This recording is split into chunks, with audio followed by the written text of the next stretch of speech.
जय हिंद दोस्तों।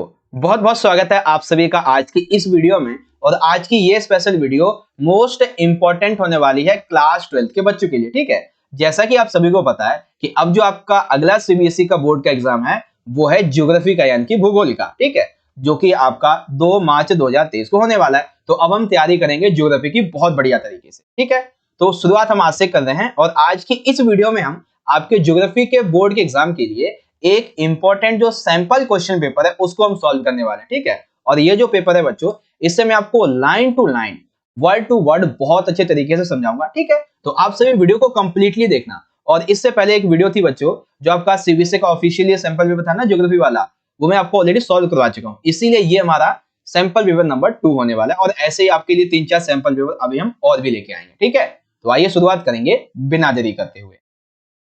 तो आइए देखते हैं। देखिए, जब आप अपना ज्योग्राफी का पेपर देने के लिए जाएंगे तो आपका जो फ्रंट पेज होगा, यानी कि आप सभी को पता तो चलिए गया होगा, आप हिंदी इंग्लिश का तो देख चुके ऑलरेडी, है ना। यहाँ पे एक सेट होगा 4 में से कोई एक, यहाँ पे एक सीरीज होगी, यहाँ पे रोल नंबर लिखना होता है, कोड नंबर आपको व्हाटएवर मिल जाएगा। ठीक है, बस नोट में याद रखना कि टोटल आपके जो क्वेश्चन रहेंगे बच्चों वो आपके 30 होने चाहिए। ठीक है, 30। और साथ ही आपको पेपर जो है वो पढ़ने के लिए 10-15 पे मिल जाना चाहिए, क्योंकि 10:30 बजे से आपको अपनी आंसर राइटिंग करनी है। ठीक है, इस वीडियो में हम ज्योग्राफी का अपना एक सैंपल क्वेश्चन पेपर और देखेंगे, जिसका कोड है 029। ठीक है, और निर्धारित समय बच्चों आपका 3 घंटे और मैक्सिमम मार्क्स जो है वेटेज की पेपर की वो है 70। अब पेपर के पैटर्न पे थोड़ा ध्यान देते हैं। तो पेपर देखिए टोटल जो है वो आपका 4 सेक्शन में डिवाइड रहेगा, ए बी सी और डी। ठीक है, जिसमें से आपका जो खंड नंबर ए रहेगा, इसमें 17 क्वेश्चन रहेंगे आपके बहुविकल्प यानी कि एमसीक्यू वाले। फिर एक खंड बी रहेगा, इसमें 18 से 23 जो है ये आपके ऐसे प्रकार के, यानी कि 18-19 जो है वो स्रोताधारित क्वेश्चन हो जाएगा 3 नंबर का, और बाकी के नॉर्मली जो क्वेश्चन आंसर होते हैं वो हो जाएंगे। ठीक है, फिर खंड सी में आपके दीर्घ उत्तरीय प्रश्न होंगे 5-5 नंबर वाले जो होते हैं। और फिर खंड डी में आपके 29-30 एक वर्ल्ड का मैप होगा, एक इंडिया का मैप होगा। ठीक है, और ये जो पूरे का पूरा पेपर बच्चों है ना, इससे मैं आपको हिंदी में तो बहुत अच्छे तरीके से समझाऊंगा ही, साथ ही जो बच्चे इंग्लिश मीडियम के हैं उनके लिए भी यहाँ पे आंसर प्रोवाइड किया जाएगा। ठीक है, तो आज की इस वीडियो में हम क्या करेंगे बच्चों कि आपके इस पेपर का जो पार्ट नंबर ए है, ठीक है, पार्ट नंबर बी और पार्ट नंबर ए और ए प्लस में बी, इसको हम समझ लेंगे। यानी कि टोटल हम आपके 17 एमसीक्यू देख लेंगे और 3-3 नंबर के आपके जो क्वेश्चंस हैं इसे हम देख लेंगे। ठीक है, और इस पेपर का जो सॉल्यूशन रहेगा उसके पार्ट नंबर 2 में बच्चों में आपको आपके 5 नंबर वाले क्वेश्चन और जो आपके मानचित्र वाले क्वेश्चन होते हैं वो समझा दूंगा। और पार्ट 2 का लिंक आपको यहाँ पे आई बटन में दे दूंगा, या फिर आप सभी बच्चे डिस्क्रिप्शन बॉक्स में लिखा होगा पार्ट 2 लिंक, इस तरीके से आपसे देख लीजिएगा। ठीक है, बाकी जो बच्चे इंग्लिश मीडियम के हैं वो अपने पेपर के पैटर्न को इजीली यहाँ से समझ सकते हैं। ठीक है, आप यहाँ से देख सकते हैं इंग्लिश में जनरल स्टूडेंट दिए हुए हैं, टोटल नंबर सेक्शन आपके 4 होंगे। सेक्शन ए में आपके 17 एमसीक्यू होंगे, सेक्शन में आपके 3-3 नंबर के क्वेश्चन होंगे, 18-19 ऐसे टाइप में नॉर्मली सॉल्व बेस्ड होगा। सेक्शन सी में आपके 24 to 28 आपका लॉन्ग क्वेश्चन आंसर होंगे। डी में आपका वर्ल्ड मैप, इंडिया मैप होने वाला है। ओके, नाउ अब हम शुरुआत करेंगे हम अपने क्वेश्चन पेपर के शुरुआत की। देखिए, आपके पेपर में अभी हम करेंगे टोटल 17 एमसीक्यू। तो आप सभी बच्चे वीडियो के एंड होने के बाद आप मुझे जरूर बताएं कि टोटल 17 एमसीक्यू में से आपने कितने एमसीक्यू क्वेश्चन का आंसर राइट दिया है, ताकि मुझे भी पता चले कि हाँ भाई जो बच्चे हमसे पढ़ते हैं उन्होंने कितनी तैयारी कर रखी अपने जियो की, है ना। चलिए शुरुआत करेंगे। सबसे पहले आएगा हमारा खंड नंबर ए, यानी कि जिससे हम बोलते हैं बहुविकल्पीय प्रश्न वाला, that means multiple choice based questions के बारे में। ओके, चलिए सबसे पहला प्रश्न देखिए, बहुत ही बढ़िया प्रश्न है और इस प्रश्न से ना आपकी एक 3 नंबर के क्वेश्चन की भी तैयारी हो जाएगी। कैसे, अभी मैं आपको समझाऊंगा। देखिए प्रश्न क्या हमारे सामने, प्रश्न है कि रोपड़ कृषि के बारे में निम्न में से कौन सा कथन सही नहीं है। नहीं का मतलब कि 3 कथन इसमें से सही है, एक गलत है, तो जो गलत होगा वो भी हम सही कर देंगे, तो 3 नंबर का क्वेश्चन सही हो जाएगा। जैसे देखो, रोपड़ कृषि में क्या होता है कि जो फसलें होती हैं इनको आप एक बार रोपकर केवल 1 वर्ष तक फसल ले सकते हैं, ऐसा यहाँ पे बताया गया। ठीक है, रोपड़ कृषि में जो कृषि का क्षेत्र होता है ये बहुत ही बड़ा होता है। ठीक है, जहाँ पे रोपड़ कृषि की जाती है। अब रोपण कृषि है तो भाई इसमें बहुत ज्यादा पैसा चाहिए होता है, उचित प्रबंधन करना पड़ता है, बहुत ही जो नई नई टेक्नोलॉजी होती है साइंटिफिक बेस्ड, तो उन विधियों का हमें उपयोग करना होता है इसमें। ठीक है, साथ ही एक ही फसल, चाहे कॉफी गन्ना वटएवर जो रोपड़ फसलें होती हैं, कॉफी चाय की, ये केवल एक ही पर इस पे हम ध्यान अपना केंद्रित करते हैं। तो अब हमारा जो गलत है बच्चों वो कौन सा है, वो है कि रोपड़ कृषि में ना आप फसलों को एक बार रोपकर एक ही वर्ष तक फसल ले सकते हैं, ये वाला कथन गलत है। कैसे सर, क्योंकि देखो रोपड़ कृषि में होता ये है कि जैसे मान लेते हैं आपने चाय की खेती की, कॉफी की खेती की, तो वो क्या होगा, आप उसे एक बार आपने बो दिया तो 2 से 3 साल तक आप चाय से जो है उसके पेड़ से आप चाय निकाल सकते हो, ठीक है ना। तो ये कहना कि एक ही बार फसल ले सकते हैं ये गलत है, ठीक है। और इसी में 3 नंबर में आप ये 4 पॉइंट लिख देंगे, बस भैया 3 नंबर आपको मिल गए, है ना। तो एक साथ एक तीर से 2 निशाने किए हमने, एमसीक्यू प्लस में हमारा ये वाला पार्ट, ठीक है ना। अब देखिए, which of the following statement is not correct about the plantation of agriculture, that is crops are planted once and harvested only for 1 year, that is the wrong। Okay बच्चों, अब आता है क्वेश्चन नंबर हमारा second, gate से हटकर द्वितीय रूप में WTO कब बना। तो याद रखिएगा, जो WTO है वो एक तरीके से किसका ही दूसरा रूप है, गेट का, general agreement trade on tariff. क्या फुल फॉर्म है भाई गेट की, general agreement trade on tariff, ठीक है। WTO world trade organization. Basically GATT से हटके जब WTO बनता है, ये किस ईयर में होता है, 1998, 95, 99 या फिर 90 में। तो ये होता है बच्चों 1995 में, ठीक है बच्चों। और उसके बाद में इंग्लिश में देखते हैं, तो when was WTO formed is second from a part of या फिर from GATT, that is in 1995। अब बारी आती है बच्चों मिलान करने की। तो यहाँ पे आपके एक साथ में 4 MCQ आपके कंप्लीट हो जाएंगे। जैसे कि सबसे पहले आपको याद रखना है कि तमिलनाडु में कौन सी जो बेसिकली वर्षा जल संरक्षण के लिए वो योजना चलाई जा रही थी, उसका नाम क्या था। उसका नाम था बच्चों, घरों में जल संग्रहण वाली जो संरचना, इसको जरूरी बना देना, ठीक है। तो हमारा जो है बी वाला पहले राइट हो जाएगा, ठीक है, पहले का बी। अब है जल संवर्धन परियोजना कहां पे चलाई जा रही है बच्चों, तो जल संवर्धन परियोजना चलाई जा रही थी मतलब जो जल संवर्धन परियोजना ये हरियाली का ही दूसरा रूप है, ठीक है। आंध्र प्रदेश में क्या चलाया जा रहा है, तो आंध्र प्रदेश में नीरू मीरू कार्यक्रम यानी कि जल और आप ये चलाया जा रहा है। राजस्थान में अरवारी पानी संसद चलाया जा रहा है, ठीक है। तो इस तरीके से आपके 4 चीजें पता चल गई कि वर्षा के जल को संरक्षण करने के लिए या जल की सूखा वगैरह जो है इसको खत्म करने के लिए क्या क्या कहां पे चलाया जा रहा है। तो इस मामले में आपको पता चल गया नहीं कौन सा कहां पे चलाया जा रहा है। तमिलनाडु में घरों में जो है वो एक अच्छा संरक्षण करने के लिए एक जो संरचना वो बनाना जरूरी है जब भी नया घर बनाओगे। तो जल संबंध परियोजना ये हरियाली के संबंध में है। आंध्र प्रदेश में जल और आप यानी कि नीरू मीरू कार्यक्रम चल रहा है और राजस्थान में अरवारी पानी संसद चल रहा है, ठीक है ना। इस तरीके से आपको समझ में आ गया। मतलब क्या है सर, मतलब यहाँ पे हमारा जो सी वाला पार्ट है ना, ठीक है, ये सी वाला पार्ट ये हमारा यहाँ पे राइट हो जाएगा, ठीक है बच्चों। आ गया बढ़िया तरीके से समझ में। चलिए अब बारी आती है इंग्लिश में। तो इंग्लिश में मैच दी फॉलोइंग करेंगे। तमिलनाडु का हो जाएगा water shortage structure in the necessary in the houses, storage है basically. Jal Samriddhi project in Hariyali. Andhra Pradesh Neeru Meeru program water and you, and Rajasthan Arvari water जो पार्लियामेंट इस तरीके से, ठीक है। तो ऑप्शन नंबर जो सी है हमारा ये राइट हो जाएगा। नाउ क्वेश्चन नंबर 4 की बात करते हैं। 4 है कि निम्नलिखित में से सही मेल का चुनाव कीजिए। अब यहाँ पे ना आपके 3 और चीजें आपको बढ़िया तरीके से पता चलेंगी, इसीलिए मैं कह रहा था ये अपना वीडियो को पूरा देखना बढ़िया तरीके से, सभी को समझ में आएगा। देखिए सही मेल का चयन क्या करना है, जिसकी व्याख्या सही हो। तो जीवन प्रत्याशा दर हम किसे कहते हैं बच्चों, जीवन प्रत्याशा दर का मतलब होता है दीर्घ जीवन की अंतिम सीमा को हम कहते हैं, यानी कि आप कितना जी सकते हैं 70-80 साल तक, जितने ज्यादा लोग जीते हैं, ठीक है ना, उसी को हम बोलते हैं जीवन प्रत्याशा दर। बिल्कुल ठीक है। ये तो सामान्य साक्षरता दर यानी कि जितनी जनसंख्या है उस जनसंख्या में कितने लोग शैक्षिक उपलब्ध हैं, तो उसको हम बोलते हैं सामान्य साक्षरता दर। बिल्कुल ठीक है। ओके, जीवन स्तर क्या होता है, तो जीवन स्तर का आकलन किया जाता है प्रति व्यक्ति सकल घरेलू उत्पाद के रूप में, यानी कि वो कितना कमा लेता है, उसका क्या सकल घरेलू उत्पाद निकलता है इसके रूप में।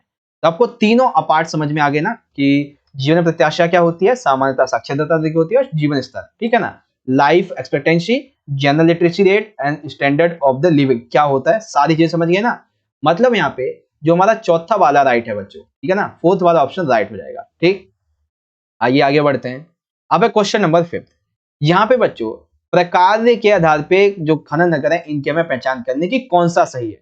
तो अब यहाँ पे आपके बहुत सारे जो एमसीक्यू हैं वो कंप्लीट हो जाएंगे, जैसे कि, और साथ में आपका 3 नंबर का एक क्वेश्चन भी, ठीक है। क्वेश्चन क्या कि प्रकार के आधार पे जो भारतीय नगर हैं इनका वर्णन कीजिए, ठीक है। तो कैसे करेंगे, देखो सबसे पहला पार्ट दिया हुआ है प्रशासन है। प्रशासन शहर कौन से होते हैं, ये वे शहर होते हैं बच्चों जहां पे ज्यादातर बड़े बड़े प्रशासनिक मुख्यालय होते हैं, ठीक है, जैसे कि आपका दिल्ली हो जाएगा, चंडीगढ़ हो जाएगा, ये होते हैं। बिल्कुल ठीक है भाई। ये तो औद्योगिक नगर बेसिकली जिन नगरों में उद्योगों की प्रधानता हो, यानी कि जहां पे उद्योग ज्यादातर देखे जा सकते हैं, जैसे कि मुंबई है, सेलम है, जमशेदपुर है, यहाँ पे उद्योग ज्यादा देखे जाते हैं। खनन नगर जो मेनली खनन के लिए ज्यादा प्रसिद्ध हो, जैसे कि रानीगंज, झरिया, डिगोई, यहाँ पे बहुत सारी बड़ी बड़ी खदानें भी हैं। तो मतलब क्या हुआ सर, मतलब ये हुआ अगर अब आपसे एमसीक्यू में पूछा जाए कि दिल्ली, चंडीगढ़ ये किस तरीके के जो प्रशासनिक नगर हैं या प्रकार के जो नगर हैं उस पर बेस्ड है प्रशासन, जैसे मुंबई है, सेलम, जमशेदपुर ये कैसे नगर हैं, तो औद्योगिक नगर हैं। खनन नगर का उदाहरण दीजिए तो रानीगंज, झरिया, डिगोई है, और 3 नंबर में आप ये पूरा का पूरा लिख देंगे। तो इस तरीके से आपका ये कंप्लीट हो जाता है यहाँ पे। ठीक है भाई।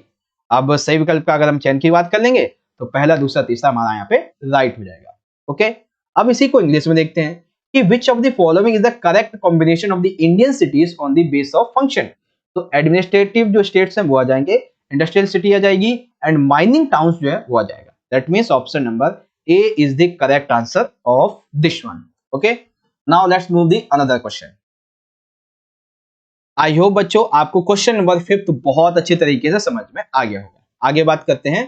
तो आगे देखिए क्या दिया हुआ है क्वेश्चन नंबर 6 में कि रूहर कोयला क्षेत्र किस प्रदेश में या फिर किस देश में पाए जाते हैं, यानी कि रूहर कोयला फील्ड जो है वो किस कंट्री में लोकेटेड है। ठीक है, आपके ऑप्शन है अमेरिका, जर्मनी, ऑस्ट्रेलिया या फिर भारत में। तो ये कहां पे बच्चों, ये पाए जाते हैं जर्मनी में। कहां पे है, जर्मनी में। ठीक है, एंड 7 क्वेश्चन बहुत ही अच्छा सा, एकदम इजी सा, ये आपकी जनरल नॉलेज वाले तरीके का क्वेश्चन। क्या भारत में, हमारे प्यारे से देश महान भारत में परमाणु शक्ति के कितने केंद्र हैं, यानी कि how many centers of nuclear power have been built in India. 5, 4, 6 या फिर 9। तो टोटल है बच्चों अभी तक के अकॉर्डिंग, डेटा के अकॉर्डिंग टोटल 6 हैं। आपकी किताब में 6 दिए गए, बाकी आगे और बनाने की बात भी चल रही है। ठीक है, अब देखिए क्वेश्चन नंबर 8 एक बहुत बड़ा प्रश्न है। जनसंख्या वितरण को प्रभावित करने वाले कारकों से मेल नहीं खाता, यानी कि इनमें से ऐसे कौन से कारक हैं, जैसे कि जनसंख्या वितरण को प्रभावित करने वाला प्राकृतिक कारक है, सांस्कृतिक कारक है और आर्थिक कारक है। इसमें से कौन सा जो मेल है वो सही नहीं खाता। जैसे प्राकृतिक कारक क्या होता है, धरातल की बनावट बिल्कुल ठीक है, जलवायु, मृदा, वनस्पति, जल बिल्कुल ठीक है। ठीक है, सांस्कृतिक में दे रखा है धर्म, भाषा, संस्कृति, ये भी ठीक है। आर्थिक में दे रखा है यातायात के साधन, उद्योग, रोजगार, ये भी सही है। तो मतलब क्या होगा, हमारा ऑप्शन नंबर डी हो जाएगा। बट यहाँ पे क्वेश्चन ये यही नहीं खत्म हो जाता। यहाँ पे आपके 3-3 नंबर के 3 क्वेश्चन, ठीक है, 5 नंबर के 2 क्वेश्चन यहाँ पे बनेंगे। अभी बताता हूं कैसे। क्वेश्चन आपसे पूछा जाएगा जनसंख्या वितरण को प्रभावित करने वाले प्राकृतिक कारकों का वर्णन कीजिए। ठीक है, जनसंख्या वितरण को प्रभावित करने वाले सांस्कृतिक कारकों का वर्णन कीजिए, जनसंख्या वितरण को प्रभावित करने वाले आर्थिक कारकों का वर्णन कीजिए। तो आप देखिए प्राकृतिक में कैसे बताएंगे, धरातल की बनावट, यानी कि अगर आपको कोई ये बोल दे आप जाके पहाड़ की चोटी पे रहो और आपको ये बोले कि आप मैदानी इलाके में रहो जाएगी, तो आप कहाँ पे रहना पसंद करेंगे, आप वहीं पे तो रहना पसंद करेंगे ना जहाँ पे आपको वो मिल जाएगा, क्या बोलते हैं, अच्छा मैदानी इलाका होगा वहीं तो आप रहना पसंद करेंगे ना। तो वही चीज है। और दूसरा क्या है, दूसरा है जलवायु। अब ना तो आप ज्यादा गर्म में, ना ही तो आप ज्यादा ठंडे में रह सकते हैं। आपको जानवर तो है नहीं जो मतलब अपनी उसको ढालने के अनुकूल, जैसे कोई, अब अगर आप सर्दी वाले को जो सर्दी में रहता है उसको आप गर्मी में लाके रख दोगे वो तो मर जाएगा एक तरीके से, है ना। तो आपको जलवायु कैसे चाहिए, नॉर्मल चाहिए, ठीक है ना, जीवन अनुकूल चाहिए। फिर आती है मृदा की बात, यानी कि जहाँ पे आप फसल उगा सके, खेती वेती कर सकें, ऐसी मृदा हो, ठीक है, उपजाऊ हो। वनस्पति आता है, और one of the most important जल, जहां पे आपको पानी अच्छा मिला वहीं पे रहेंगे। मान लेते हैं आप रहते हैं इस ए गांव में, पानी आपको भरना पड़ता है जाके इस 10 किलोमीटर दूर कुएं से, तो आप वहां पे रहना पसंद करेंगे, नहीं करोगे। तो इसीलिए प्राकृतिक कार्य दर्शाते हैं कि ऐसी प्राकृतिक विशेषताएं जहां पे उनको ये सभी चीजें मिल जाएंगी वो वहीं रहेंगे। ठीक है, अब अगला क्या है, सांस्कृतिक कारक, जैसे धर्म, भाषा, संस्कृति। मतलब अब आपको ना एक एग्जाम्पल, अब जैसे कि मैं आपको यहाँ पे समझाऊं, ये मान लेते हैं कि ये एक गांव है, ठीक है, ये ए नाम का एक गांव है और ये एक बी नाम का गांव है। ए गांव जो है इसमें टोटल जो है का धर्म के 1000 लोग रहते हैं। ठीक है, अब इस बी गांव में भी जो खा धर्म के लोग हैं वो भी 1000 लोग रहते हैं। अब मान लेते हैं आप जो जाते हैं, आपका धर्म का है, ठीक है, तो आप क्या इस खा वाले एरिया में जाना चाहेंगे, बिल्कुल नहीं जाना चाहेंगे, क्योंकि आपको वहां पे मान सम्मान मिलेगा ही नहीं। आपके धर्म, भाषा, संस्कृति को वहां पे कोई जानता ही नहीं होगा, कोई पालन ही नहीं करेगा, कोई लोग होंगे ही नहीं। और जो लोग वहां पे दूसरे धर्म के होंगे वो आपको ऐसा करने से रोकेंगे, तो आप क्या वहां पे जाना पसंद करोगे, नहीं करोगे। तो इसीलिए सांस्कृतिक कारक जो है वो यहाँ पे प्रभावित करते हैं। ठीक है, and one of the most important thing क्या, आर्थिक कारक। भाई देखो, जिस एरिया में आपको यातायात का साधन मिलेगा, उद्योग मिलेगा, रोजगार मिलेगा, वहीं पे तो आप रहना पसंद करोगे। मान लेते रोजगार मिल जाता है, ठीक है, तो आप वहां पे रहना पसंद करोगे कि भाई आपको पैसा वैसा मिल ही रहा है, आपका सारा काम हो जाएगा। उद्योग है तो सिंपल सी बात है, आपको रोजगार मिल जाएगा, यातायात के साधन होंगे, आसानी से आ जा सकते हैं। तो ये सारी चीजें हैं, एंड आई होप कि आपको इसके बारे में ये डाउट क्लियर हो चुका होगा। अब इसी तरीके से जो बच्चे इंग्लिश मीडियम के वो यहाँ पे इजीली अपने जो दिया गया उसे समझ सकते हैं। दिया गया है which of the following factors is corrected affecting population distribution, that is all of the above. Okay, now एक बार फिर से हमारा 3 नंबर का एक और क्वेश्चन आ जाएगा, लेकिन एमसीक्यू में पहले देखेंगे। नव निश्चयवाद के बारे में निम्नलिखित कथनों पर विचार कीजिए। ठीक है, नव निश्चयवाद यानी कि नई परिकल्पना, देखिए क्या होती है। इस नियतिवाद, देखो नव निश्चयवाद का एक दूसरा नाम होता है नियतिवाद, तो एग्जाम में नियति या निश्चयवाद पूछा है तो एक ही है। ओके, क्या होता है नियतिवाद में, मनुष्य के जो प्रत्येक क्रियाकलाप होते हैं ये पर्यावरण से नियंत्रित माने जाते हैं, यानी कि इसमें प्रकृति से आदमी जो है वो डरता है, प्रकृति की पूजा करता है। इसमें मानव के जो आदमी यानी कि पहले जो रहते थे जंगलों में, ठीक है ना, पत्ते उत्ते लगा के रहते थे, कुछ ऐसा ही जो है यहाँ पे बताया गया। इसके समर्थक हैं दैटिजल, लिटर, हार्मवोल्ट एंड हंटिंगटन।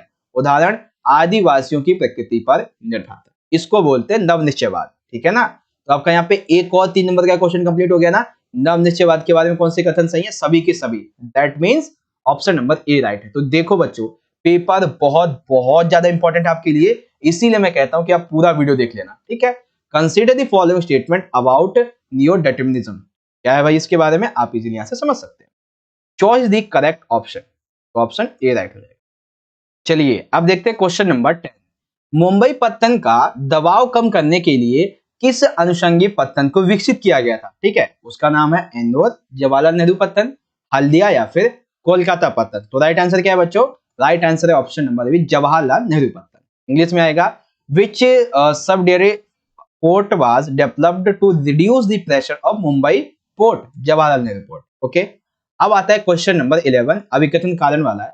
अभिकथन हमारा क्या कहता है? अभिकथन कहता है कि किसी देश में साक्षर जनसंख्या का अनुपात उसके सामाजिक आर्थिक विकास का सूचक होता है, यानी कि अगर जिस कंट्री में ज्यादा लोग पढ़े लिखे होंगे तो सिंपल सी बात है वहां का समाज, वहां का आर्थिक विकास बहुत अच्छा होगा।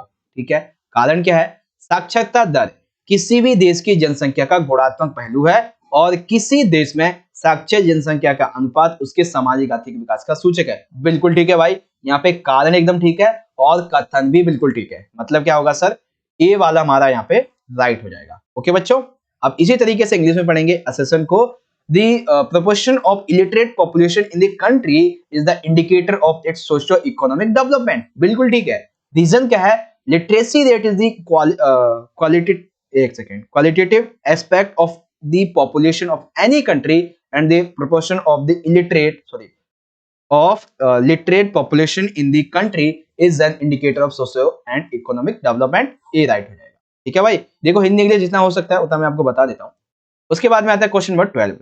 विकास के लिए लक्ष्य को निर्धारित करते हुए इंगित किए गए प्रमुख कार्यों में कौन सा शामिल है? ठीक है, तो आपसे पूछा जा सकता है कि विकास के लक्ष्य के लिए जो कुछ कार्यक्रम इंगित किए गए तो उसमें क्या है? तो कमांड क्षेत्र विकास परियोजना, ये बिल्कुल ठीक है। सूखा प्रभावित क्षेत्र को विकास करना, ये भी बिल्कुल ठीक है। पहाड़ी क्षेत्र को विकसित करना, ये भी ठीक है। मतलब डी वाला हमारा यहाँ पे राइट हो जाएगा। ठीक है बच्चों, आप आंसर करते चलिए। ओके, अगला, some of the major programs pointed towards the target area for development included, क्या है वो? that is called all of the above. Okay, अब आ जाइए, अब यहाँ पे एमसीक्यू भाई एक और आपका बहुत बड़ा कंप्लीट होने वाला है, जिसमें आपको टोटल जो है 4 एमसीक्यू समझ में आने वाले, 4 एक साथ। कैसे? हमें कुछ कथन दिए गए, इस पे विचार करना है। क्या सबसे बड़ा जो जनसंख्या वृद्धि दर वाला महाद्वीप है वो कौन सा है?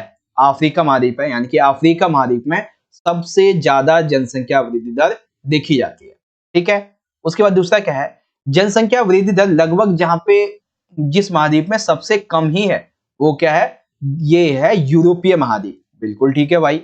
उसके बाद सर्वाधिक वृद्धि दर वाली कंट्री कौन सी है? तो कंट्री है साइबेरिया, 8.2% यहाँ पे जनसंख्या हर साल बढ़ती है।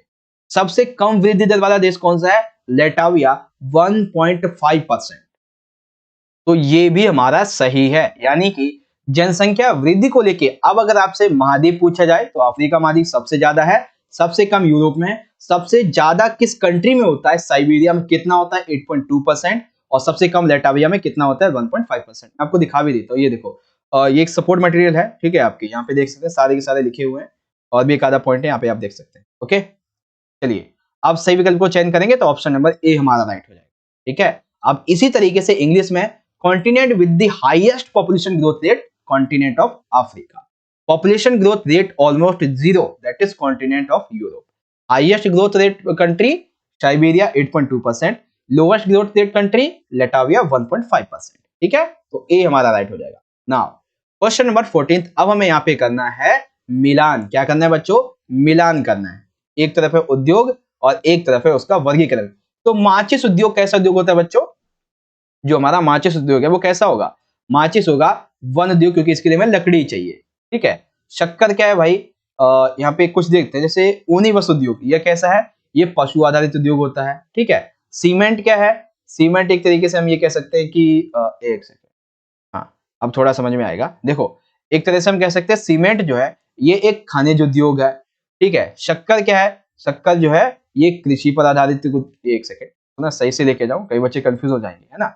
ये शक्कर आधारित उद्योग या मतलब कृषि आधारित है। प्लास्टिक क्या है? ये एक रसायन उद्योग है। थोड़ा सा साइड से लेके चलते हैं।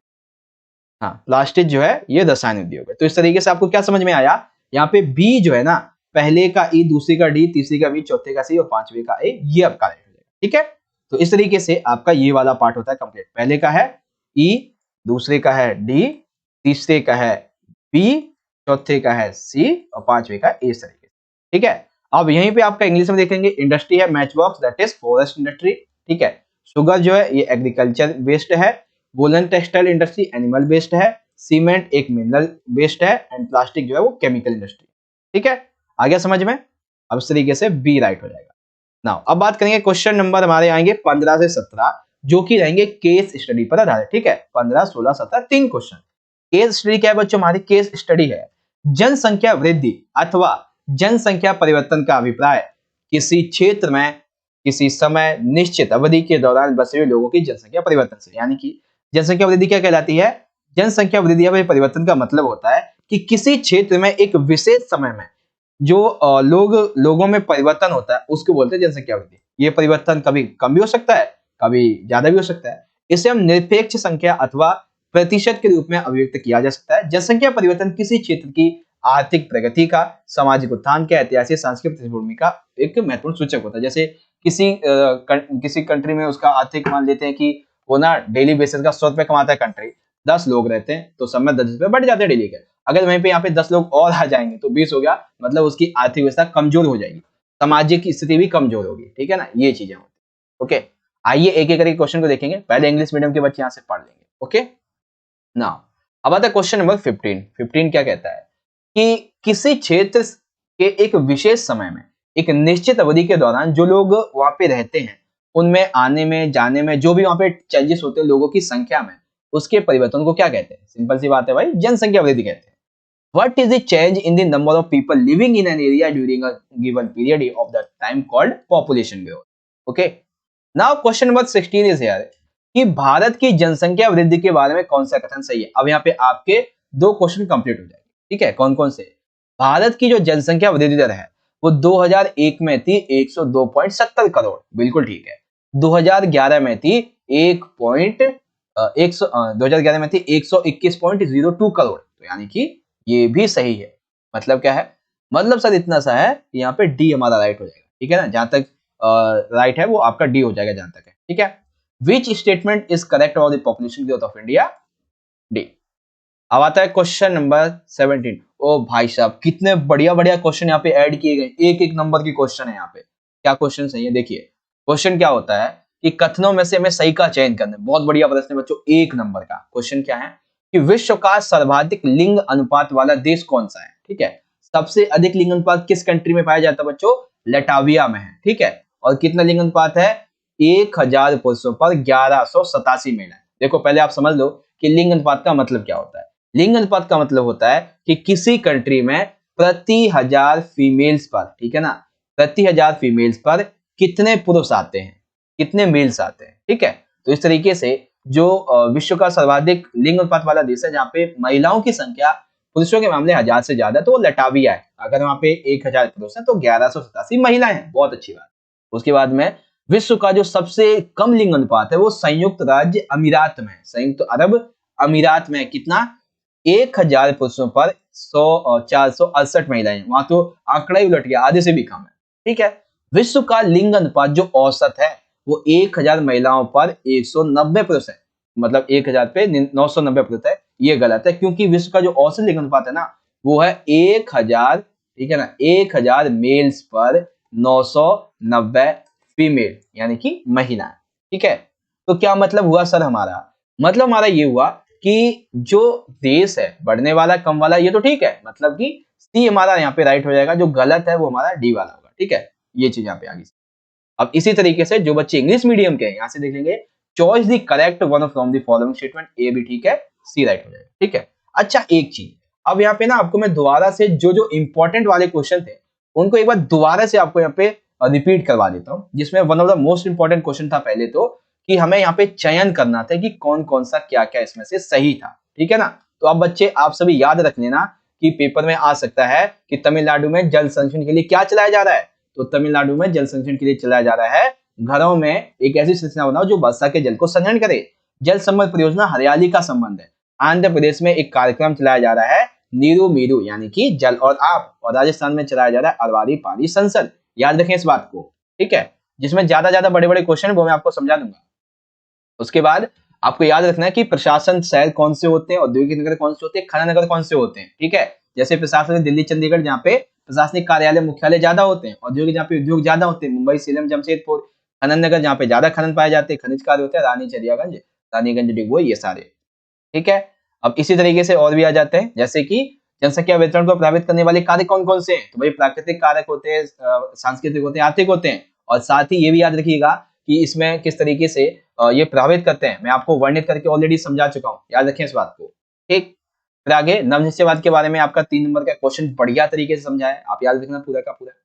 फिर यहाँ पे आया था हमारा क्वेश्चन नंबर 10, तो अच्छा था, 11 भी ठीक ही था, और 12 देखते हैं, 12 भी ठीक था हमारा। हाँ अब ये वाला अफ्रीका महाद्वीप वाला, वो जो जनसंख्या वृद्धि वाला था, ये ना सबसे ज्यादा जनसंख्या वृद्धि दर किस महाद्वीप में होती है, अफ्रीका में, और कहाँ सबसे कम होती है, यूरोप महाद्वीप में। सबसे ज्यादा कंट्री वाला देश साइबेरिया है 8.2%, सबसे कम कंट्री है लेटाविया 1.5%, ठीक है। एक ही पेपर में बहुत बहुत बहुत बढ़िया क्वेश्चन लेके आया हूँ आपके लिए, ठीक है। उद्योग वगैरह तो आपके आ ही जाते हैं। फिर यहाँ पे देखिए अगला जो है एक बढ़िया प्रश्न था, ये रहा, विश्व का औसत लिंग अनुपात बच्चों कितना है, लेटाविया में सबसे ज्यादा है कितना, 1137। विश्व का सबसे कम संयुक्त अरब अमीरात में 467, और विश्व का जो औसत लिंग अनुपात है वो 1000 पुरुषों पर 990 महिला है, ये आ जाता है, ठीक है ना। तो इस तरीके से आपका जो ए वाला पार्ट है अब हमारा यहाँ पे हो जाता है खत्म, ठीक है। तो आई होप कि पिछले 15 से 17 मिनट में आपको पूरा का पूरा ये कंप्लीटली समझ आ गया, ओके। अब बारी आएगी हमारे सेक्शन नंबर बी वाले पार्ट, तो छोटा कर लेते हैं। सेक्शन नंबर बी में देखेंगे आप, तो यहाँ पे देखने को मिलेगा क्वेश्चन नंबर 18, 23 ऐसे प्रकार के, जिसमें 18 और 19 स्रोत आधारित, जिसमें एक तो रहेगा नॉर्मली पैसेज के बेस पे और एक रहेगा आपका चित्र पर आधारित, ठीक है। तो पैसेज क्या दिया हुआ है आइए समझते हैं। दिए गए गद्यांश को पढ़ना है और उसके बाद यहाँ पे उत्तर देने। गद्यांश पढ़ेंगे पहले, यानी कि चैप्टर से लिया गया। इंदिरा गांधी नहर, जिसे पहले राजस्थान नहर के नाम से जाना जाता था, भारत में सबसे बड़े नहर तंत्रों में से एक है। 1948 में कंवर सेन के द्वारा संकल्पित यह नहर परियोजना 31 मार्च 1958 को प्रारंभ हुई थी। यह नहर पंजाब के हरिके बांध से निकलती है और राजस्थान के थार मरुस्थल पाकिस्तान सीमा के समानांतर 40 किलोमीटर की औसत दूरी पर बहती है, ठीक है। इस नहर तंत्र की कुल नियोजित लंबाई 9060 किलोमीटर है और यह 19.63 लाख हेक्टेयर कृषि योग्य कमान क्षेत्र में सिंचाई की सुविधा प्रदान करेगी। कुल कमान क्षेत्र में 70% क्षेत्र नहर तंत्रों और शेष क्षेत्र लिफ्ट द्वारा तैयार किया जा रहा है, लिफ्ट तंत्र तैयार किया जा रहा है, ठीक है। मतलब कि इंदिरा गांधी नहर कमान क्षेत्र के विकास के बारे में यह दिया गया था। अब क्वेश्चन पढ़ते हैं, इंदिरा गांधी नहर परियोजना कब शुरुआत हुई थी बच्चों, तो आपके सामने हमने अभी बताया कब हुई थी, 19 नवंबर को, एक सेकेंड, ये रही 31 मार्च 1958 को, पहला आंसर। इंदिरा गांधी नहर जो परियोजना थी ये कहां से कहां तक चली, तो ये कहां से निकली थी, ये पंजाब के हरिके बांध से निकली। याद रखिएगा इंदिरा गांधी नहर परियोजना कहां से निकली थी, पंजाब के हरिके बांध से निकली थी। राजस्थान के थार मरुस्थल की पाकिस्तान की जो सीमा यहां तक जाती है, कितनी होती है, 40 किलोमीटर की दूरी तक, ठीक है। इंदिरा गांधी नहर कमान क्षेत्र सतत पोषणीय विकास को बढ़ावा देने के लिए आवश्यक उपाय को लिखिए। तो बच्चों ये क्वेश्चन आपसे 3 नंबर में भी पूछा जा सकता है, ठीक है। उपाय क्या क्या किया जा सकते हैं भाई इंदिरा गांधी नहर कमान क्षेत्र को और अच्छा बनाए रखने के लिए, तो जो जल प्रबंधन किया जाता है इस नहर के द्वारा उसकी नीति कठोर होनी चाहिए और जल क्रांतता एवं लवणता से युक्त प्राप्त भूमि के द्वारा पुनरुद्धार किया जाना चाहिए। ये जो एरिया है इंदिरा गांधी नहर कमान क्षेत्र का, वहां पे जल के प्रबंधन के लिए बहुत ही कठोर नीतियां अपनाई जानी चाहिए। जल क्रांतता लवणता से प्राप्त जो भूमि है उसका पुनरुद्धार किया जाना चाहिए। सामान्यता जो ऐसी फसलें हैं जो ज्यादा जल को खाती हैं वो नहीं उपयोग की जानी चाहिए। वन यहाँ पे लगाए जाने चाहिए, वृक्षों को लगाया जाना चाहिए, साथ ही यहाँ पे चारागाह का विकास किया जाना चाहिए। ठीक है ना, तो ये चीज है। ओके, तो हिंदी में आपको समझ में आ गया आपका ये इंदिरा गांधी नहर कमान क्षेत्र के बारे में जो भी क्वेश्चन निकल सकता है बच्चों, पूरा का पूरा समझा दिया बढ़िया तरीके से। ठीक है, अब बात करेंगे इंग्लिश में। तो read the following passage carefully and the answer that question given. क्या क्वेश्चन है, क्या आंसर लिखना है, आइए समझते हैं। तो question 18.1, when was the Indira Gandhi Canal project started? March 31, 1958. From where to where the Indira Gandhi Canal project runs? तो कहां से होता है, हरिके डैम से लेके हरिके डैम जो कि पंजाब में है, यहाँ से लेके पाकिस्तान बॉर्डर जो है क्या नाम है, डेजर्ट ऑफ राजस्थान, यहाँ तक।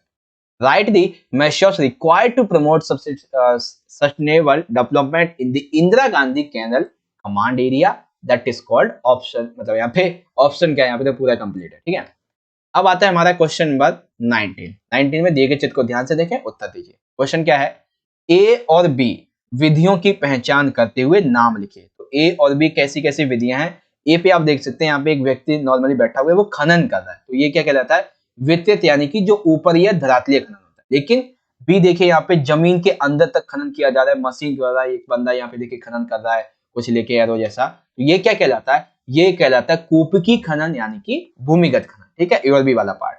ओके, अब 19.2 कहता है प्रत्येक प्रकार की खनन विधियों में एक ही अंतर बताइए। तो जो विस्तृत खनन है और भूमिगत खनन है, इसमें क्या डिफरेंस है, इसलिए बताना है हमें। तो देखिए भूमिगत खनन क्या होता है, भूमिगत खनन ये अयस्क जो भूमिगत खनन होता है ये नॉर्मली छोटी मोटी गहराई तक हो जाता है। ठीक है, और ये एक सेकेंड, अच्छा भूमिगत है ना, भूमिगत धरातल के नीचे, यानी कि आप देखेंगे एक बंदा देख सकते हैं यहाँ पे जो कि कहाँ नीचे जाके खनन कर रहा है, इसको बोलते हैं भूमिगत खनन। और ये तरीका भाई बहुत जोखिम भरा तरीका है, मैं तो सलाम करता हूँ लोगों को जो इतना अंदर जाके खनन करते हैं, क्योंकि उनकी जिंदगी का कोई भी भरोसा नहीं होता, कब माइंस में कुछ हो जाए। आपने मूवीज में देखो कि माइंस के ऊपर एक फेमस मूवी है, उसमें आपने स्थिति देखी होगी कैसी होती है उनकी। ठीक है, ओके, यही वो लोग हैं जो हमारे लिए बड़े बड़े जो महंगे महंगे पदार्थ होते हैं वो हमारे लिए निकाल के लाते हैं।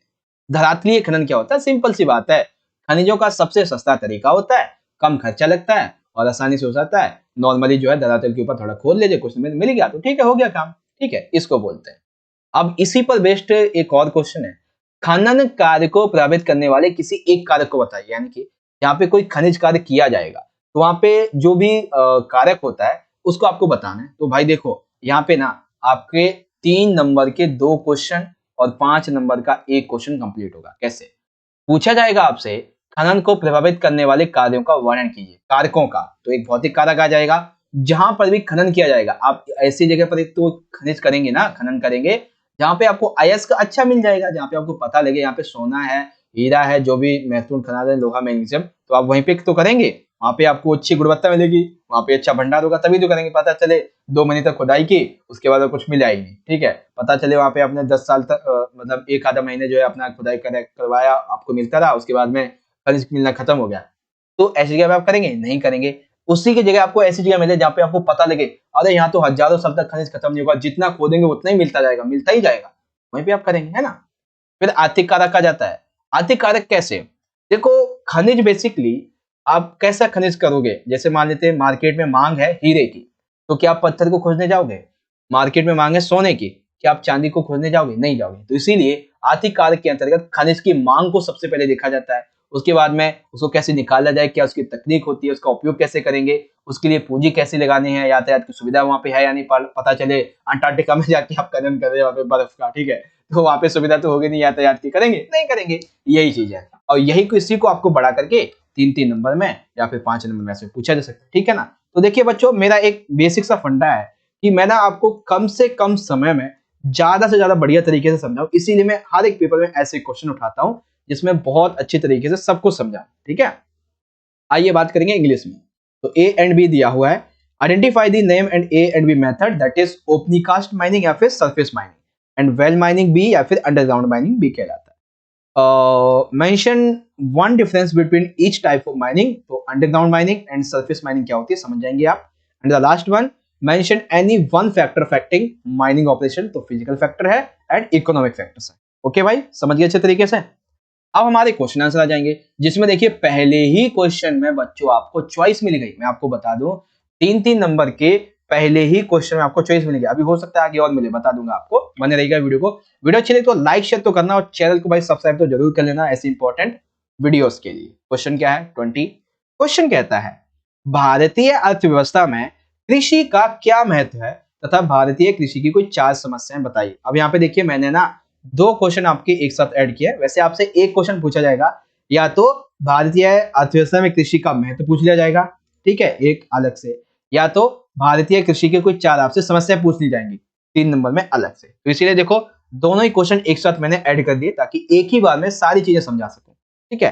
तो पहले हम बात करेंगे भारतीय अर्थव्यवस्था में कृषि का महत्व, और हो सकता है बच्चों तो कृषि के महत्व को ही 5 नंबर में आपसे पूछ सकता है। कितने नंबर में बच्चों? 5 नंबर में आपसे पूछ सकता है, याद रखें इस बात को।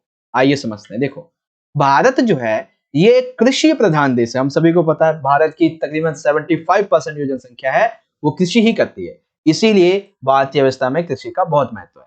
कृषि भारतीय अर्थव्यवस्था की आधारशिला ही नहीं, जीवन यापन की एक महत्वपूर्ण विधि भी है। कैसे भाई? क्योंकि कृषि जो है ये देश की जीडीपी में 25% जो है योगदान देती है कृषि। 26, अब तो ज्यादा भी हो चुका है। जब पेंडेमिक आया था तब तो 26% से ज्यादा भी था, ठीक है ना। तो इसलिए हमारी अर्थव्यवस्था की आधारशिला होने के साथ साथ लोगों के जीवन यापन की भी विधि है। साथ ही जो श्रम, अगर आप देखें, अगर पूरी कंट्री में देखें 135 करोड़ लोग हैं तो उसमें से 100 करोड़ लोग कृषि का काम ही करते हैं। ये चीज है, ठीक है। कृषि से जो कृषि प्रधान उद्योग होते हैं इनको कच्चा माल मिलता है, जैसे कि कपास वाले होते हैं, जूट उद्योग, चीनी उद्योग। तो क्या होता है, लोगों को कृषि से रोजगार भी मिलता है। कृषि से पशुओं को चारा प्राप्त होता है। लगभग 110 करोड़ लोग जो हमारे भारत में, अब तो 135 से ज्यादा हो गए, ये सभी खाना भोजन कैसे प्राप्त करते हैं? कृषि से ही प्राप्त करते हैं, ठीक है। आ रहा है आपको बढ़िया तरीके से समझ में? चलिए आगे बढ़ेंगे। अब यहाँ पे बात करेंगे अगले पार्ट की, जो कि कृषि समस्या, कृषि, भारतीय कृषि की प्रमुख समस्या है। तो सबसे बड़ी समस्या है बच्चों अनियमित मानसून पर निर्भरता। क्या है? अनियमित मानसून पर निर्भरता। कैसे? क्योंकि हमारी भारतीय कृषि के बहुत सारे एरिया भारत में ऐसे हैं जहाँ पे मानसून पर ही कृषि आधारित होती है। ज्यादातर मानसून होगा तभी कृषि हो पाएगी अच्छे से। भूमि सुधारों की कमी, जैसे कि जो छोटे खेत होते हैं, विखंडित जोत होते हैं, इनकी बहुत कमी है क्योंकि लोग अपने छोटे छोटे खेतों पर काम करने जाते हैं तो उनका टाइम खराब हो जाता है, ठीक है। वित्तीय संसाधनों की बाधा या ऋणग्रस्तता, यानी कि ऐसे संसाधन जो पैसे वाले होते हैं ज्यादातर लोग खरीद नहीं पाते, तो उनको लेके सरकार कोई अच्छा कदम नहीं उठा पा रही है। सिंचाई संसाधनों की कमी है। अत्यधिक रासायनिक का उपयोग कर लेते हैं कुछ ऐसे लोग जिन्हें कृषि करना आता ही नहीं है, वो ज्यादा से ज्यादा संसाधनों का उपयोग कर लेते हैं, फसल खराब हो जाती है, मिट्टी की गुणवत्ता खत्म हो जाती है। ये चीजें यहाँ पे आ जाती हैं, ठीक है। तो मैंने आपको क्या बताया कि इंपॉर्टेंस क्या है इंडियन इकोनॉमी एग्रीकल्चर का, एंड प्रॉब्लम्स क्या है इंडियन जो एग्रीकल्चर है इसकी, अलग अलग से 3-3 नंबर में आपसे पूछ लिया जाएगा, ठीक है। आगे 20 अच्छे तरीके समझ में। चलिए अब अगला क्वेश्चन ये भी बच्चों हो सकता है तो 3 की बजाय आपसे 5 नंबर में पूछ लिया जाए। क्वेश्चन क्या है? क्वेश्चन ये है जनांकीय संक्रमण के सिद्धांत से आप क्या समझते हैं तथा इसकी अवस्थाओं का वर्णन कीजिए, ठीक है। तो मैंने क्या बोला, हो सकता है 5 नंबर में भी आपसे पूछ लिया जाए। तो देखिए जनांकीय संक्रमण सिद्धांत होता क्या है, पहले उपयोग और होता क्या एक ही साथ समझ लेंगे। देखो किसी क्षेत्र की जनसंख्या के वर्णन, भविष्य की जानकारी के पूर्वानुमान के लिए उपयोग किया जाता है, ठीक है। जनांकीय संक्रमण का सिद्धांत किस लिए उपयोग किया जाता है? अगर आपको किसी क्षेत्र की जनसंख्या का वर्णन करना है, किस रूप में, कि भविष्य में कैसा उसका स्वरूप होगा, कम होगी, ज्यादा होगी, कैसी उसकी स्थिति होगी, तो उसका पूर्व अनुमान लगाना ही इसका मेन काम होता है, ठीक है। ये सिद्धांत जनांकीय संक्रमण हमें यह बताता है कि जैसे एक कोई समाज है, ग्रामीण समाज, खेतिया समाज, अशिक्षित समाज, ये कैसे उन्नति कर रहा है। वो समाज जो ग्रामीण था वो कैसे नगरीय बना, वो जो अशिक्षित था वो कैसे साक्षर बना, वो जो खेती करता था वो कैसे उद्योग में आ गया, जहाँ पे मृत्यु दर ज्यादा थी, जन्म दर कम थी, वहां पे कैसे संतुलित होता जाता है, ठीक है। तो ये परिवर्तन होते हैं कई अवस्थाओं में, उसी को हम बोलते हैं जनांकीय संक्रमण सिद्धांत, ठीक है बच्चों। आगे एक बढ़िया तरीके से समझ में। अब इसकी है टोटल 3 अवस्थाएं, ठीक है। 3 अवस्थाएं हैं। कौन कौन सी सर अवस्थाएं हैं? वन ऑफ द फर्स्ट यानी कि वन ऑफ द फर्स्ट एक ही तरीके से। प्रथम अवस्था क्या होती है जनांकीय संक्रमण सिद्धांत की? इसमें जन्म दर और मृत्यु दर सबसे टॉप पे होती है। क्यों भाई? क्योंकि इस समय महामारियां थी, इस समय भोजन की आपूर्ति नहीं हो पा रही थी, जनसंख्या वृद्धि हमारी बहुत ही कम थी, इसीलिए यहाँ पे जो मृत्यु दर थी वो ज्यादा थी। ठीक है, मतलब मृत्यु और जन्म दर दोनों ही ज्यादा थी। अभी से अगर हम 200 वर्ष की बात करें अपने इंडिया की, तो वो ऐसा ही था। मौसी कंट्री भी अनदर भी थी। द्वितीय अवस्था कैसी होती है? इसमें जब ये शुरुआत हो रही होती है, तो शुरुआत में तो जन्म दर उच्च रहती है, लेकिन समय के समय कम होती जाती है और मृत्यु दर भी घटने लगती है। एक तरीके से हम ये कह सकते हैं कि मृत्यु दर में कमी होना जनसंख्या में वृद्धि कम को दर्शाता है। ठीक है, क्यों भाई? क्योंकि इस समय स्वास्थ्य संबंधी दशा थोड़ी अच्छी हो जाती है। ठीक है, लेकिन जो अंतिम अवस्था ये सबसे खतरनाक है, क्योंकि इसमें जन्म दर और मृत्यु दर दोनों ही घट जाती है। क्यों घट जाती है भाई? क्योंकि जनसंख्या जो लोग हैं ये नगरीय हो चुके होते हैं, विकसित हो चुके होते हैं, शिक्षित हो चुके होते हैं, इन्हें तकनीकी का ज्ञान होता है, परिवार नियंत्रण का ज्ञान होता है और परिवार नियोजन जैसे जो कार्यक्रम है ये भी चलाए जा रहे हैं, तो इसकी वजह से जनसंख्या नियंत्रित हो जाती है। ठीक है भाई, अंतिम अवस्था।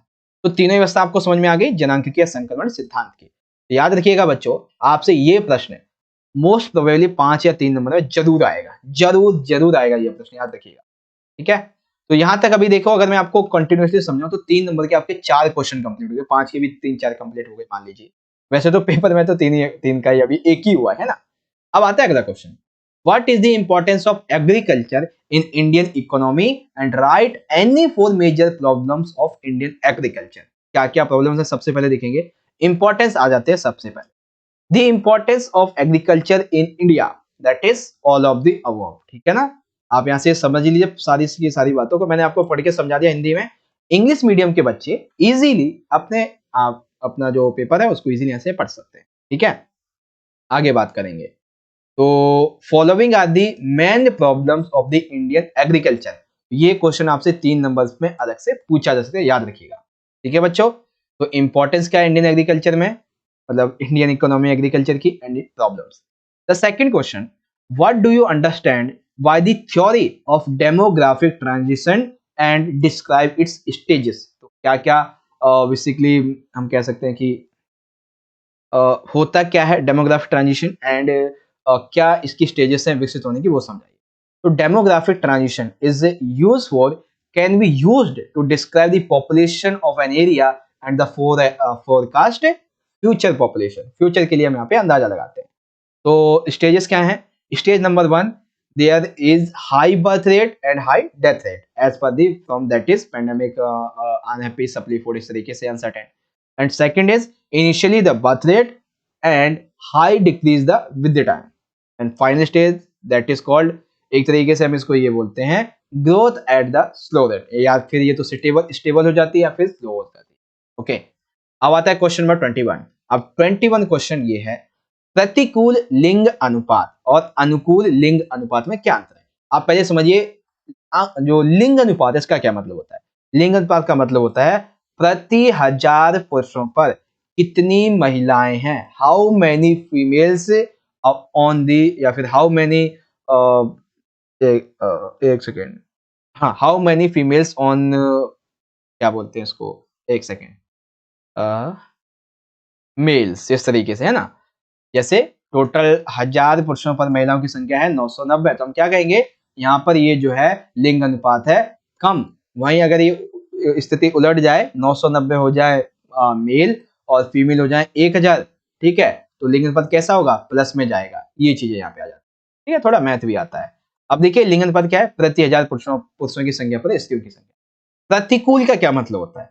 प्रतिकूल का क्या मतलब होता है? प्रतिकूल का मतलब होता है कि ऐसी स्थितियां जो उनके लिए सही नहीं, जैसे जिन देशों में पुरुषों की तुलना में स्त्रियों की संख्या कम है, जैसे कि संयुक्त अरब अमीरात, यहाँ पे स्त्रियों की संख्या कम है, कितनी है यहाँ पे है 468, कहाँ पे, संयुक्त अरब अमीरात में। ठीक है, अब यहाँ पे ये कम क्यों होगी? हो सकता है कि यहाँ पे स्त्री भ्रूण हत्या ज्यादा होती होगी, ठीक है, स्त्री शिशु हत्या ज्यादा होती होगी, स्त्रियों के प्रति घरेलू हिंसा होती होगी, इसलिए ऐसा माना जाता है कि इन कंट्रीज में जो स्त्रियां हैं उनकी संख्या कम है।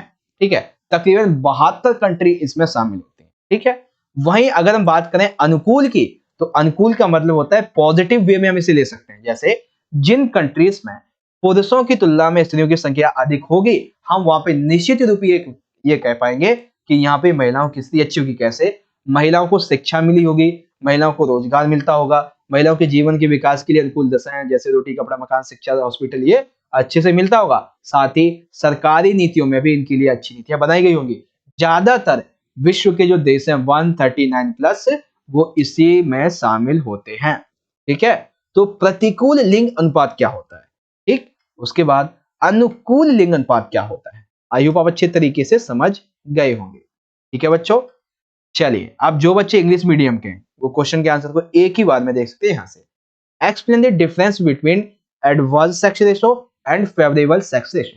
तो सेक्स रेशो होता क्या है पहले आप ये समझिए, उसके बाद में अनफेवरेबल सेक्स रेशो क्या होता है ये समझिए, and the second favourable sex ratio क्या होता है आप इसे समझ सकते हैं। ठीक है, आई होप सेक्स रेशो के बारे में अनफेवरेबल एंड फेवरेबल के बारे में समझ में आ गया होगा। ठीक है, अब आता है क्वेश्चन नंबर 22, 3 नंबर का अगला क्वेश्चन है भारत में खनिजों का संरक्षण आवश्यक क्यों है?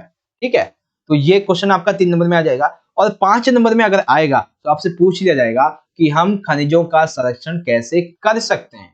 ठीक है, चलिए आइए समझते हैं खनिजों का संरक्षण आवश्यक क्यों है बेसिकली, और संरक्षण आवश्यक की विधियां क्या है। 5 नंबर में भी आ सकते हैं, याद रखिएगा। देखिए हम सभी को पता है जैसे पेट्रोलियम क्या है, एक तरीके का खनिज है, तो ये समय के साथ समाप्त होने वाले साधन होते हैं। ठीक है, खनिज क्या होते हैं, ये समय धीरे धीरे जैसे टाइम बीतता जाएगा वो खत्म होते जाएंगे। भूगर्भिक दृष्टि से इन्हें बनने में काफी लंबा समय लगता है। जैसे आप एक मिट्टी की वो जो कण होते हैं ना उसको भी उठाते हैं ना, तो उसको बनने में बहुत सालों लग जाते हैं। एक मिट्टी का जो आप ढेला उठाते हैं तो उसको बनने में हजारों साल लग जाते हैं। ठीक है ना, तो खनिज तो भाई बात ही आप मत करो, बहुत टाइम लगता है इसको बनने में। और जब हमें इसकी आवश्यकता पड़े खत्म होने के बाद में, तो हम इसको दोबारा बना भी नहीं सकते। क्या पेट्रोलियम एक बार यूज हो गया, धुआं बन के उड़ गया, क्या आप उसको दोबारा से बना पाएंगे? नहीं बना पाएंगे, आपको वो जमीन के अंदर से निकालना ही पड़ेगा। यही बात आ जाती है। इसीलिए अगर हमें सतत पोषणीय विकास को और आर्थिक विकास को और आगे लेके जाना है तो हमें अपने खनिजों का संरक्षण करना बहुत जरूरी हो जाएगा। ठीक है, कई विधियां हैं जिसके माध्यम से हम अपने खनिजों का संरक्षण कर सकते हैं। जैसे एक सबसे बढ़िया और आसान सा तरीका क्या है कि जो भी खनिज हमारे पास में है, लोहा, कोयला, पेट्रोलियम, खनिज, सोना, चांदी, वट जो भी है, तो ऐसे खनिजों का हमें कैसे उपयोग करना चाहिए? अपनी सोच समझ से, अपनी जो सूझबूझ है इसके समझ से करना चाहिए। जितनी आवश्यकता हो उतना करो। मेनली ये देखो कि आवश्यकता हो उसके लिए दूसरी चीज यूज कर लो आप। ठीक है, क्योंकि जो अभी वर्तमान में हमारे पास खनिज आ रखे हैं वो आने वाले टाइम पर हमारे बेटे बेटे बेटे के बेटे के लिए नहीं बचेंगे। इसीलिए हमें अपने खनिजों का संरक्षण करना चाहिए। ठीक है, सूझबूझ के साथ में उपयोग। देखो और भी आ जाते हैं कई, जैसे कि हमें ऊर्जा के जो वैकल्पिक स्रोत है, जैसे कि नॉर्मली क्या होता है ऊर्जा के रूप में हम बिजली को उपयोग करते हैं, तो इसकी जगह हम सौर ऊर्जा को उपयोग कर सकते हैं। पवन तरंग और भूतापीय जो ऊर्जा होती है इसे उपयोग कर सकते हैं। ये ऐसी ऊर्जा, सौर ऊर्जा, क्या सूर्य अस्त होने वाला है क्या? कभी नहीं, तो हम इससे ऊर्जा बना सकते हैं। और आज के टाइम पे जो सोलर पैनल है वो भी तो इसी का एग्जाम्पल है ना। धात्विक खनिजों में जैसे क्षारीय धातुओं के उपयोग से धातुओं के धन चक्रण पे बल देना चाहिए। जो अति अल्प खनिज है इनके लिए प्रतिस्थापनों के उपयोग करें और खनिजों का संरक्षण करें। यानी कि ऐसे खनिज जो हो सकता है आने वाले 10, 20, 50 साल में खत्म हो जाएंगे, तो ये गवर्नमेंट की जिम्मेदारी होनी चाहिए कि वो इनको संरक्षित करने के लिए कुछ कदम उठाए। ठीक है, सामरिक और अति अल्प खनिजों का निर्यात घटा देना चाहिए। यानी कि अस्त्रों को लेकर खनिज जो कम है उनको लेकर निर्यात को कम कर दिया जाना चाहिए। मेनली बात आ जाती है कि जो खनिज है उसकी इंपॉर्टेंस को ध्यान में रखते हुए, उसकी सर्कमस्टांसेस को ध्यान में रखते हुए हमें उपयोग करना है। सिंपल सा। ठीक है बच्चों, तो आई होप आपका ये वाला पार्ट भी बढ़िया तरीके से समझ में आया होगा आपको, है ना? आया 1 नंबर तरीके से समझ में। अब बारी आती है अगले की, क्या है कि जल संसाधन के कम होने के लिए उत्तरदायी किन्हीं 3 कारकों के व्याख्या कीजिए। यानी कि हमारे पास जलों के संसाधन बहुत ही कम होते जा रहे हैं, सीमित होते जा रहे हैं। तो क्या कारण है इसके, क्या है इसके मेनली कारण? आइए समझते हैं। तो भारत में जल संसाधनों की कमी का सबसे बड़ा कारण तो जो है अत्यधिक उपयोग। कैसे? जिस तरीके से जनसंख्या बढ़ती जा रही है वैसे वैसे घरेलू कार्यों में, औद्योगिक कार्यों में जो जल है उसका उपयोग बहुत तेजी से बढ़ता जा रहा है। ठीक है, अब जैसे मान लेते हैं, मैं आपको एक एग्जांपल दूं। एक ऐसा गांव है जहाँ पे टोटल रहते हैं 100 व्यक्ति। अब प्रजनन के दौरान यहाँ पे जनसंख्या बढ़ गई है, टोटल 120 हो गई है। ठीक है, अब 10 लोगों के लिए जल चाहिए था, मान लेते हैं 100 लीटर। 100 लोगों के लिए कितना चाहिए था? 100 लीटर जल चाहिए था। अब जनसंख्या हो गई 120, तो अब वो जल कितना बचेगा उनमें? 800 कुछ ऐसा ही बटेगा, है ना? तो इससे क्या हुआ कि जल संसाधन कम होने लगे जनसंख्या बढ़ने के साथ में, तो वहीं कोई एक उद्योग है जो 1 महीने में टोटल 100 लीटर जल का उपयोग करता था, अब एक और दूसरा उद्योग लग गया तो अब वो हर 1 महीने में कितना 200 लीटर जल का उपयोग करेगा। तो इससे क्या है, अत्यधिक उपयोग से जल में कमी आ रही है।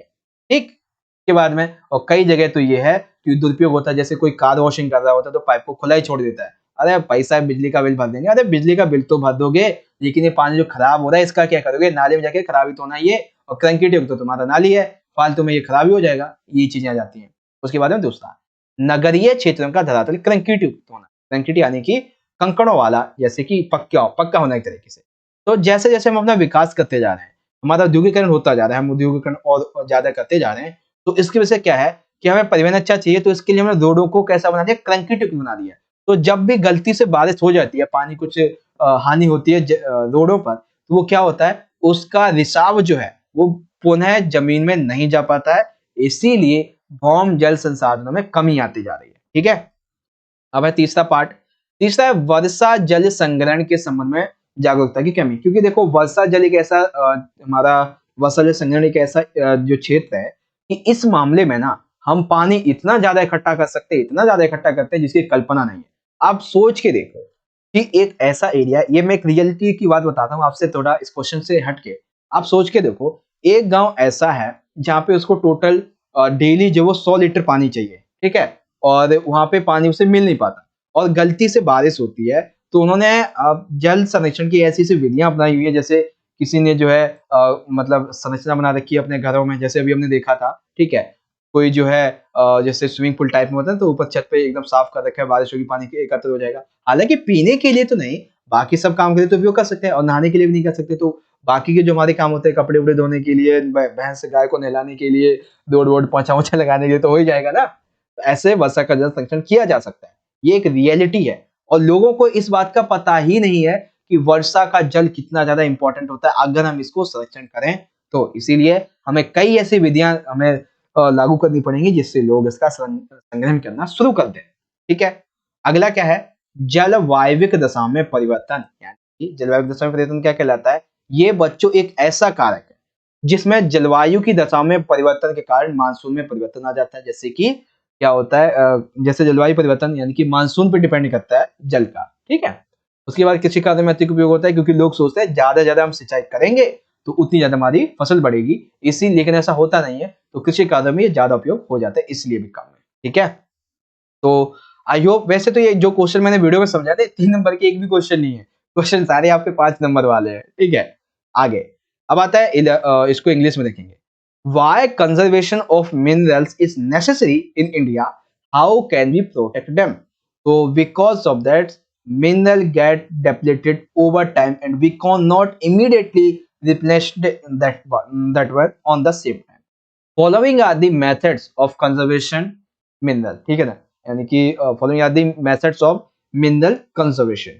तो आप यहाँ पे देख सकते हैं इसके बारे में दिए हुए सारे के सारे part. Okay, and the second question of this part कि क्या क्वेश्चन है, explain any 3 factors responsible for the depletion of water resources। क्या क्या यहाँ पे आ जाता है, आइए समझते हैं। दिया हुआ है बच्चों यहाँ पे, resource for lake of water resources in India, क्या क्या होते हैं, एक्सेसिव यूजेस, बहुत ज्यादा उपयोग, surface concrete of urban areas, ठीक है, सड़क योग कैसी है, पक्की, lake of awareness regarding rain water harvesting, change in the climate conditions and excessive use in agriculture. Okay भाई, कंप्लीट आपको समझ में आ गया। अब इस वीडियो का सबसे आखिरी क्वेश्चन हमारे सामने आ गया है, इसके बाद वीडियो एंड होगी, उसके बाद हम दूसरे पेपर में डिस्कस करेंगे। ठीक है, क्वेश्चन हमारे सामने ये है कि हमारी जो प्राथमिक क्रियाएं होती हैं ये कैसी क्रियाएं हैं, क्या है, इनका हमें वर्णन करना है। ठीक है, तो हो सकता है बच्चों आपसे 5 नंबर में भी ये प्रश्न पूछा जा सकता है प्राथमिक क्रियाओं वाला। ओके, तो देखिए क्या आ जाता है यहाँ पे पार्ट, लिखेंगे प्राथमिक क्रियाओं के बारे में सारी की सारी बातें कि प्राथमिक क्रिया वे क्रियाकलाप होते हैं जो सीधे पर्यावरण से जुड़े होते हैं, यानी कि जो मानव करता है और ये सीधे पर्यावरण के संबंध में होते हैं। ठीक है, प्रकृति से जो प्राप्त पदार्थ होते हैं, जैसे मान लेते हैं कि जो भी खाना है, उत्पाद जो भी प्रकृति से प्राप्त हुआ है, वो सीधा कौन उपयोग करता है, उपभोक्ता। इसके लिए आपको मशीन की या फिर किसी चीज की जरूरत नहीं पड़ती है। ठीक है, इसके अंतर्गत आखेट यानी कि शिकार वाली बात आ जाएगी। भोजन संग्रहण, कंदमूल, फल वगैरह एकत्र करना, पशुओं को चराना, मछली पकड़ना, वनों से लकड़ी एकत्र करना, कंदमूल, फल आदि उत्पादों को एकत्रित करना, कृषि करना, खनन करना, नॉर्मल जो बेसिकली भूमिगत खनन वो होता है, क्या बोलते हैं, देखा था हमने, धरातलीय खनन इसको, ठीक है। तो ये क्या है, ये प्राथमिक गतिविधियों के एग्जाम्पल्स हैं। प्राथमिक गतिविधियों में वे क्षेत्र आते हैं जहां पर अधिकतर लोग आदिम अवस्था में जीवन जी रहे होते हैं, यानी कि जिनके पास टेक्नोलॉजी अभी होती ही नहीं है, उनको हम बोलते हैं। अब इसमें बेसिकली लाल कॉलर्स में की एक बात आ जाएगी कि जो लोग प्राथमिक गतिविधियों में कार्य कर रहे होते हैं, जिनका कार्यकलाप घर से बाहर होता है, उनको बोलता है। देखो, प्राथमिक क्रियाकलाप करना है तो क्या घर आपका खेत के अंदर होगा, बाहर ही तो जाना पड़ेगा, बस उन्हीं को बोल देते हैं लाल कॉलर श्रमिक। बस that's all of the primary activities, that means की प्राथमिक क्रियाएं। ठीक है भाई, एकदम बढ़िया तरीके से आपको समझ आ गया सारे का सारा। तो यहाँ पे ऑलरेडी हमारे 50 मिनट के आसपास हो चुके हैं, बट इन 50 मिनट में बढ़िया तरीके से आपको सारी की सारी बातें समझ में आ गई होंगी। ठीक है, अब आप देख लेंगे डिस्क्राइब द प्राइमरी एक्टिविटीज के बारे में, तो ये पॉइंट आपके आ जाएंगे। And the last point is here, ये वाला पार्ट। ठीक है, अब आएगा बच्चों हमारा सेक्शन नंबर सी।